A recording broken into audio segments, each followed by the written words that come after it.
राखी की जगह कोई और औरत होती तो क्रोध का ज्वालामुखी बन जाती। बेटी अन्नू की बात सुनकर कलेजा फट जाता उसका। लेकिन राखी के साथ ऐसा कुछ नहीं हुआ। वह पत्थर का बूत बनी सामने नजरें झुकाए शांत खड़ी बेटी को टुकुर टुकुर निहारती रही। उसकी सांसों में तेजी और गर्मी जरूर आई।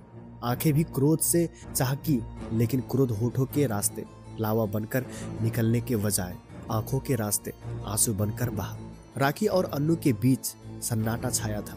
आंसू दोनों की आंखें में थे। फर्क था तो सिर्फ इतना कि अन्नू के आंसुओं में दर्द था, दयानीयता थी, मजबूरी थी, जबकि राखी के आंसुओं में क्रोध और घृणा के मिले जुले भाव।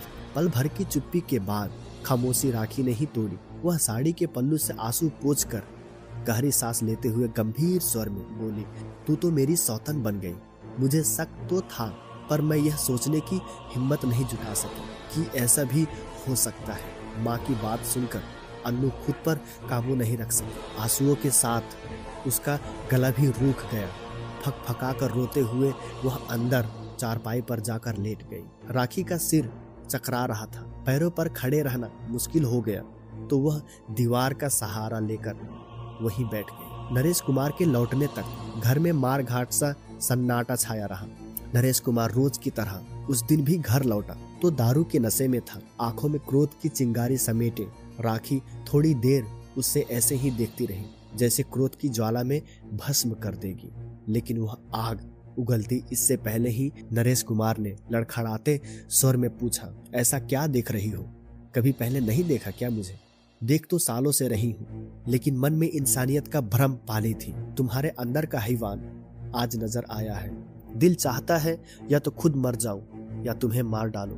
मैंने कभी सोचा तक नहीं था कि तुम इतने जाहिल और कमीने निकलोगे। ऐसा क्या किया मैंने जो इतना गुस्सा कर रही हो? नरेश कुमार ने कहा तो राखी गुस्से में बोली, किया तो तुमने वो है जिसे करने से पहले हैवान भी कई बार सोचता है। बेटी अन्नू को मेरी सौतन बना दिया तुमने, बिना यह सोचे कि इसका अंजाम क्या होगा। नरेश कुमार दारू के नशे में जरूर था, लेकिन उसे जब पता चला कि पत्नी उसकी हकीकत जान गई है तो उसका नशा कफूर हो गया। बात ही कुछ ऐसी थी, कुछ नहीं सूझा तो वह हथियार डालते हुए बोला, जो हुआ नशे में हो गया। मैं खुद अपनी नजरों में गिर गया हूँ। तुम मेरी पत्नी हो, जो चाहे सजा दे सकती हो। राखी गुस्से में थी, आंखें अंगारे की तरह दहक रही थी। वह पति को देखकर घृणा भरे स्वर में बोली, तुमने बेटी के साथ जो कुछ भी किया है उसके लिए अगर तुम्हें मौत की सजा भी दिया जाए तो वह भी कम है। मेरी मौत से अगर तुम्हें शांति मिलती है तो मुझे मौत दे दो, लेकिन सोचो मेरी मौत से तुम्हारी मांग तो उजड़ जाएगी, अन्नू भी अनाथ हो जाएगी। नरेश कुमार की नीयत में बेशक फरेब था, लेकिन उसने जो कहा वह 16 आना सच था। उसकी मौत के बाद न राखी की जिंदगी में कुछ बचता और न उसकी बेटी अन्नू का भविष्य सुरक्षित रह पाता।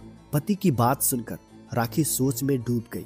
उसकी समझ में नहीं आ रहा था कि नरेश कुमार की नशेबाजी और अय्यासियों की वजह से अनायास जो स्थिति बन गई है उससे कैसे निपटा जाए।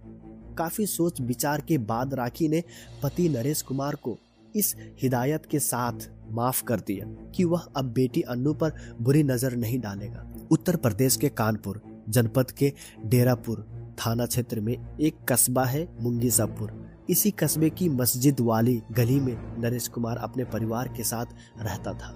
नरेश कुमार प्रॉपर्टी डीलिंग का काम करता था, जबकि उसकी पत्नी राखी सिंकदारा स्थित आंगनबाड़ी केंद्र में काम करती थी। नरेश कुमार प्रॉपर्टी के काम में पैसा तो कमाता था, लेकिन वह घटिया दर्जे का शराबी था।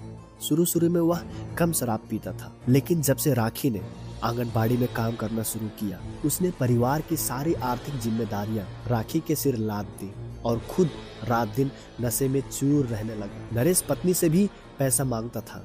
मना करने पर पत्नी को जानवरों की तरह मारता था, भद्दी भद्दी गालियां भी देता था। राखी ने पति को कई बार समझाया, घर की सुख शांति व बेटी के भविष्य का वास्ता दिया, लेकिन उस पर कोई असर नहीं हुआ। नरेश सिर्फ शराब ही पीता होता तो भी शायद राखी सहन कर लेती, लेकिन नशे में जो नंगापन वह दिखा था उसे बर्दाश्त करना जहर का घूंट पीने का समान था। दारू पीकर रात भर घर में हुंडंगा मचाना, मारपीट करना गुस्से में घर का सामान फेंकना उसके लिए साधारण बात थी। नशे में वह नीचता की इस हद तक गिर गया था कि उसे उचित अनुचित, शर्म हया और मान मर्यादा का ख्याल भी नहीं रहता था। बेटी के सामने हवस शांत करने में भी उसने शर्म नहीं आती। अन्नू भी अपने बाप नरेश से डरती थी। उसे न जाने क्यों बाप के चेहरे पर शैतानी छाया और आंखों में अजीब सी भूख नजर आती। उसकी करतूत देखकर अन्नू का रोम रोम कांपने लगता था। वह अकेले उसके सामने जाने का साहस भी नहीं कर पाती। अन्नू समझदार और जवान हो चुकी थी। वह कुशाग्र बुद्धि वाली लड़की थी, पढ़ाई लिखाई में सबसे आगे रहती। उसने मंगीशापुर स्थित रामजनक इंटर कॉलेज से हाई स्कूल की परीक्षा पास कर ली थी, लेकिन उसके शराबी बाप ने उसकी पढ़ाई बंद करा दी और उसे घर के काम में लगा दिया। अन्नू की माँ राखी आंगनबाड़ी केंद्र में काम करती थी। पति नरेश भी सुबह ही प्रॉपर्टी के काम से निकल जाता था। माँ बाप के काम पर चले जाने के बाद घर की जिम्मेदारी अन्नू के कंधों पर ही रहती। सारे काम निपटाने के बाद जो वक्त मिलता उसमें सिलाई कढ़ाई बुनाई जैसे काम करके वह घर बैठे ही कुछ रुपए कमा लेती। अन्नू के घर से चंद कदम की दूरी पर राजकुमार कठेरिया का मकान था। वह संपन्न किसान था। उसका बड़ा बेटा अमित उर्फ सिंटू था। अमित जनरल स्टोर चलाता था। उसकी दुकान पर अन्नू भी सामान खरीदने जाती थी। दुकान पर आते जाते अमित और अन्नू में अक्सर बातें होती रहती थी। अमित के सद्व्यवहार से जहां अन्नू प्रभावित थी, वहीं अन्नू की सादगी और हंसमुख स्वभाव से अमित भी प्रभावित था। दिन में जब तक दोनों एक दो बार एक दूसरे को देख न लेते और बतिया न लेते, तब तक उनको चैन नहीं मिलता था। अन्नू और अमित के दिलों में एक दूसरे के प्रति चाहत बढ़ी तो उनकी धड़कनें तेज हो गई। वे दोनों प्यार का इजहार करना चाहते थे, लेकिन हिम्मत नहीं जुटा पा रहे थे। अन्नू नारी सुल्फ लज्जा के कारण जुबान नहीं खोल पा रही थी। वह चाहती थी कि पहले अमित ही प्यार का इजहार करे, जबकि अमित इस डर से हिम्मत नहीं जुटा पा रहा था कि कहीं अन्नू बुरा न मान जाए, कहीं वो नाराज होकर बात भी करना बंद न कर दे। इस तरह कई महीने बीत गए। आखिर जब अमित से न रह गया तो एक दोपहर दुकान बंद कर वह अन्नू के घर पहुंच गया। अन्नू उस समय घर में अकेली थी। उसकी माँ आंगनबाड़ी केंद्र गई थी और पिता प्रॉपर्टी के काम से डेरापुर तहसील गया था। अन्नू ने अमित को देखा तो लजाते हुए बोली, अमित तुम इस वक्त? मम्मी पापा तो घर पे नहीं है। अमित ने अकस्मात अन्नू का हाथ थाम लिया और बोला, अन्नू मैं तुमसे मिलने आया हूँ, तुम्हारे मम्मी पापा से नहीं। मुझसे क्या काम है? अन्नू हाथ छोड़ाते हुए बोली। अमित ने फिर उसका हाथ थाम लिया और बोला, अन्नू मैं तुमसे बेहद प्यार करता हूँ। तुम्हारे बिना अब सब कुछ सुनसान सा लगता है। तुम मेरा प्यार कबूल कर लो, मैं तुम्हें वह सब कुछ दूंगा जिसकी तुम्हें चाहत है। अमित की बात सुनकर अन्नू के चेहरे पर शर्मो हया छा गई। वह लजाते हुए बोली, अमित प्यार तो मैं भी तुमसे करती हूँ, लेकिन लाज शर्म के कारण मैं अपनी बात होठों पर नहीं ला पाई। सच अन्नू कहते हुए अमित ने अन्नू को अपनी बाहों में समेट लिया। उस दिन के बाद अन्नू और अमित का प्यार दिन दुना और रात चौगुना बढ़ने लगा। अन्नू सामान लेने के बहाने अमित की दुकान पर जाती और देर तक प्यार भरी बातें करती। अमित को भी जब मौका मिलता तो वह अन्नू के घर पहुंच जाता। फिर दोनों खूब हंसते बतियाते और छेड़छाड़ करते। अमित ने अन्नू को एक मोबाइल फोन भी दे दिया ताकि वह रात में उससे बतिया सके, अपने दिल की लगी बुझा सके।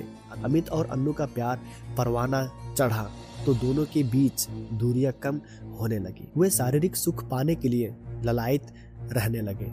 ऐसे ही एक रोज प्यार के क्षणों में जब अमित ने अन्नू के शरीर से छेड़छाड़ शुरू की और प्रणय निवेद किया तो अन्नू खुद को रोक न पाई और अमित की बाहों में झूल गई। इसके बाद वह सब कुछ हुआ जो अमर्यादित था। जवानी के जोश में न अमित को होश रहा न अन्नू को। दोनों ने उस दिन अपनी हसरतें पूरी कर ली। अमित और अन्नू ने एक बार शारीरिक सुख पाया तो इस सुख को पाने के लिए बार बार ललायत रहने लगे। दोनों को जब भी मौका मिलता मिलन कर लेते। किसी को कानों कान उनका मिलन की भनक न लगती। अन्नू के माता पिता को भी दोनों के प्यार व मिलन की बात पता न चल सकी, क्योंकि राखी और नरेश दोनों ही सुबह काम पर चले जाते थे और शाम को ही वापस आते थे। लेकिन पाप के घड़े को चाहे कुएं में छिपा दो, उसका भांडा फूट ही जाता है। अन्नू और अमित के साथ भी ऐसा ही हुआ। एक दोपहर अमित अन्नू के घर पहुंचा और अन्नू के साथ कमरे में मौज मस्ती करने लगा। जल्दबाजी में वह घर का मुख्य दरवाजा बंद करना भूल गया था। अभी दोनों मौज मस्ती कर ही रहे थे कि अचानक अन्नू का पापा नरेश आ गया। वह नशे में भूत था। उसने कमरे में पड़ोसी युवक अमित को अपनी बेटी अन्नू के साथ आपत्तिजनक स्थिति में देखा तो उसका गुस्सा 7वें आसमान पर पहुंच गया। वह गुस्से से बोला, माधर कमीने, मेरी ही घर में मेरी बेटी के साथ कुकर्म कर रहा है। आज तुझे सबक सिखाकर ही रहूंगा। कहते हुए वह अमित की ओर लपका, लेकिन अमित सिर पर पैर रखकर भाग गया। लेकिन अन्नू भागकर कहां जाती। रंगे हाथ पकड़े जाने के कारण वह थर-थर कांप रही थी। वह सोचने लगी उसका बाप आज उसकी हड्डी पसली एक कर देगा, पर उसका सोचना गलत साबित हुआ। नरेश ने जेब से सिगरेट निकालकर सुलगाई और गहरे गहरे कस लेकर अजीब सी निगाहों से बेटी को घूरने लगा। भयभीत होकर अन्नू कमरे से बाहर को भागी। अभी वह कुछ कदम ही बढ़ी थी कि नरेश बाज की तरह अन्नू पर टूट पड़ा। अपनी बाहों में भरते हुए वह उसे पागलों की तरह चूमने लगा। अन्नू बाप के चुंगलों से छूटने के लिए जोरों से कसमसाई, लेकिन नरेश ने उसे उठाकर चारपाई पर पटक दिया और एक हाथ से उसका मुंह बंद करके दूसरे हाथ से उसके कपड़े उतारने लगा। अन्नू हिम्मत जुटाकर भागने को हुई तो उसने पकड़ लिया और 2-3 थप्पड़ अन्नू के गाल पर जड़ दिए। फिर वह उसे घसीटता हुआ दूसरे कमरे में ले गया। अपने बचाव में अन्नू चीखने लगी तो उसने उसके मुंह में कपड़ा ठूस दिया, साथ ही दोनों हाथ बांध दिया। अन्नू बिल्कुल बेबस और लाचार हो गई। अन्नू रोई, गिड़गिड़ाई, लेकिन उसका बाप नरेश लेस मात्र भी नहीं पसीजा। शराब के नशे में और वासना के जुनून में वह हैवान बन गया। बेटी से हवस की भूख मिटाने के बाद नरेश चला गया। उसके जाने के बाद अन्नू घंटों तक अपनी हालत पर आंसू बहाती रही। इतना बड़ा जुल्म होने के बाद भी वह किसी से शिकायत नहीं कर सकती थी। कहती भी तो किस मुंह से। अन्नू के बाप के कुकर्म की शिकायत अपनी माँ राखी से भी नहीं की। घर में कलह व बदनामी से बचने के लिए शायद उसने ऐसा किया। अन्नू की इस खामोशी से बाप नरेश का हौसला बढ़ गया और वह आए दिन अपनी बेटी अन्नू के शरीर से खेलने लगा। वासना में डूबा नरेश भूल गया कि अन्नू उसकी सगी बेटी है। रंगे हाथ पकड़े जाने के बाद अमित और अन्नू का मिलना जुलना तो बंद हो गया था। नरेश भी सख्त था, जिससे वो दोनों नहीं मिल पाते थे। एक रोज किसी तरह अन्नू और अमित का आमना सामना हुआ। अन्नू अपने प्रेमी के समक्ष अपने दर्द को छिपा नहीं सकी और सारा दर्द बयां कर दिया। अन्नू का दर्द सुनकर अमित अवाक रह गया। उसने अन्नू को सलाह दी कि वह सारी बात अपनी माँ को बताए। वह जरूर कोई न कोई उपाय खोजेंगी और नरेश के जुल्मों से मुक्ति दिलाएंगे। अन्नू उदास व खोई सी घर में रहती थी। राखी ने कई बार बेटी को कुरेदा और उसके दर्द को समझने की कोशिश की, लेकिन अन्नू ने कुछ नहीं बताया। राखी के समझ में नहीं आ रहा था कि बेटी को कौन सा गम खाए जा रहा है। आखिर एक दिन जब राखी ने प्यार से उसे कुरेदा तो अन्नू फूट फूट कर रो पड़ी। फिर उसने माँ के सामने सारा दर्द बयां कर दिया। अन्नू का दर्द सुनकर राखी अवाक रह गई। उसके मन में पति के प्रति घृणा भर गई। देर शाम पति नशे में घूत होकर घर आया तो राखी ने बेटी की आबरू लूटने के संबंध में उससे सवाल जवाब किया तो वह गिड़गिड़ाते हुए बोला कि जो कुछ भी उसने किया होशो हवास में नहीं किया। आज के बाद कभी भी ऐसा घटिया हरकत नहीं करे। राखी ने सीने पर पत्थर रखकर पति पर विश्वास कर लिया। नरेश कुछ समय तक तो अपनी बात पर कायम रहा। उसके बाद वह फिर नीच और कमीनेपन पर उतर आया। वह फिर बेटी को अपनी हवस की शिकार बनाने लगा। लेकिन इस बार अन्नू चुप नहीं रही। उसने माँ को सारी बात बताई और अपने प्रेमी अमित को भी। इसके बाद माँ बेटी व उसके प्रेमी ने नरेश को सबक सिखाने के लिए ठान ली। 17 मार्च 2022 की सुबह 8 बजे थाना डेरापुर प्रभारी निरीक्षक अखिलेश कुमार जायसवाल को सूचना मिली कि मुंगीसापुर कस्बे में मस्जिद वाली गली में नरेश कुमार की किसी ने हत्या कर दी है। सूचना पाते ही वह सहयोगी पुलिस कर्मियों के साथ घटना स्थल की तरफ रवाना हो गए। उन्होंने वारदात के संबंध में पुलिस अधिकारियों को भी अवगत करा दिया। अखिलेश कुमार जब घटना स्थल पर पहुंचे तो वह भीड़ जुटी थी। एक महिला और एक युवती शव के पास दहाड़ मारकर रो रही थी। पूछने पर पता चला कि महिला मृतक की पत्नी राखी है और युवती मृतक की बेटी अन्नू है। इंस्पेक्टर जया सवाल ने दोनों को धैर्य बंधाए और फिर निरीक्षण में जुट गए। मृतक नरेश की उम्र 40 से 42 साल के आसपास थी और उसकी हत्या किसी धारदार हथियार से गला काटकर की गई थी। देखने से ऐसा लग रहा था कि हत्या कहीं और की गई थी और शव को वहां फेंका गया था। कारण घटना स्थल पर ना तो संघर्ष का कोई निशान था और ना ही खून फैला था। हत्या बीती रात ही की गई थी। थाना प्रभारी अखिलेश कुमार अभी निरीक्षण कर ही रहे थे कि सूचना पाकर एसपी स्वप्निल मामागाई, एएसपी घनश्याम चौरसिया तथा सीओ शिव ठाकुर आ गए। पुलिस अधिकारियों ने घटना स्थल का बारीकी से निरीक्षण किया। फिर मौके में मौजूद मृतक की पत्नी राखी और बेटी अन्नू से पूछताछ की। माँ बेटी ने पुलिस अधिकारियों को बताया कि नरेश बीती रात 8 बजे घर आए थे। वह नशे में थे।